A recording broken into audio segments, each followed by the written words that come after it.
आप देख रहे हैं लोक जनसंदेश।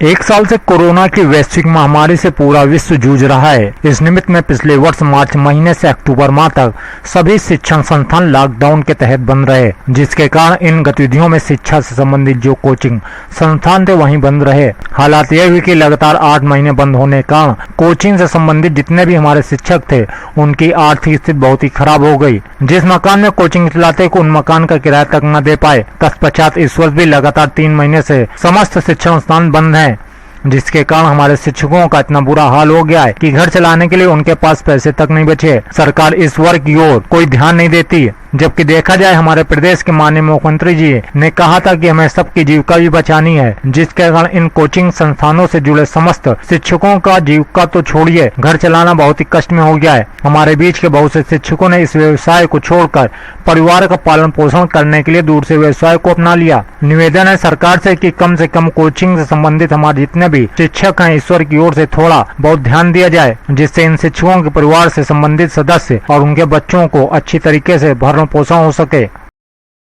सर, अपना परिचय देते हुए जो बच्चों की शिक्षा पर प्रभाव पड़ रहा है उसके बारे में बताएं। मनोज कुमार पांडे मेरा नाम है और कानपुर कोचिंग एसोसिएशन में मीडिया प्रभारी का दायित्व मेरे पास है।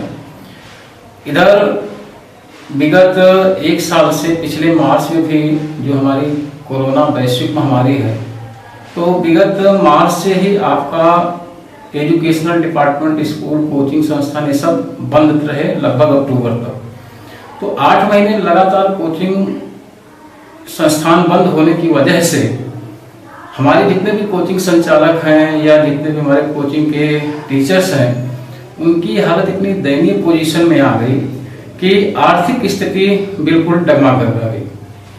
मतलब एक तरीके से देखा जाए कि जिन मकानों में हम लोग कोचिंग चलाते थे उन मकानों का किराया कभी नहीं दे सके। इधर 4 महीने कोचिंग फिर खुली और फिर कोरोना का ये जो सेकेंड वेव आई है, फिर लॉकडाउन लग गया और अब तो स्थिति इतनी खराब हो गई है, जितने भी हमारे कोचिंग संचालक हैं या जो हमारे एकेडमिक टीचर्स कोचिंग पढ़ाते हैं, कि उन्होंने बहुत ऐसे हमारे शिक्षक बंधु हैं बीच के जिन्होंने अपने इस व्यवसाय को छोड़ दिया, क्योंकि पिछला किराया तो हम लोग दे नहीं पाए और उसके बाद 3-4 महीने जो भी कोचिंग खुली है उसमें इतने पर्याप्त मात्रा में बच्चे ही नहीं आ पाए कि हम उस मकान का किराया दे सकें। दूसरी बात, सरकार की ओर से हम लोगों पर कोई विशेष ध्यान नहीं जाता। सरकार निम्न वर्ग के लोगों को, मध्यम वर्ग के लोगों को ध्यान देती है, हम लोग किस वर्ग में आते हैं इस पर कोई ध्यान सरकार का नहीं जाता है, क्योंकि प्राइवेट शिक्षक इतना आर्थिक स्थिति उसकी खराब हो गई है कि वो जिस मकान में कोचिंग चलाता है किराया नहीं दे पा रहा है। हम लोग के बच्चे जहाँ पढ़ते हैं वहाँ खाली ऑनलाइन क्लासें चलती हैं, एक फॉर्मेलिटी होती है, स्कूल वाले पैसा ले लेते हैं, लेकिन उस ऑनलाइन क्लास का कोई प्रभाव बच्चों पर नहीं पड़ता है, बल्कि ऑनलाइन क्लासों से बच्चों की सेहत पर एक बुरा असर भी पड़ रहा है। उनका जो मानसिक डेवलपमेंट है, उनका जो फिजिकली डेवलपमेंट है, वो सब चौपट होता चला जा रहा है। आप देख रहे हैं लोक जनसंदेश।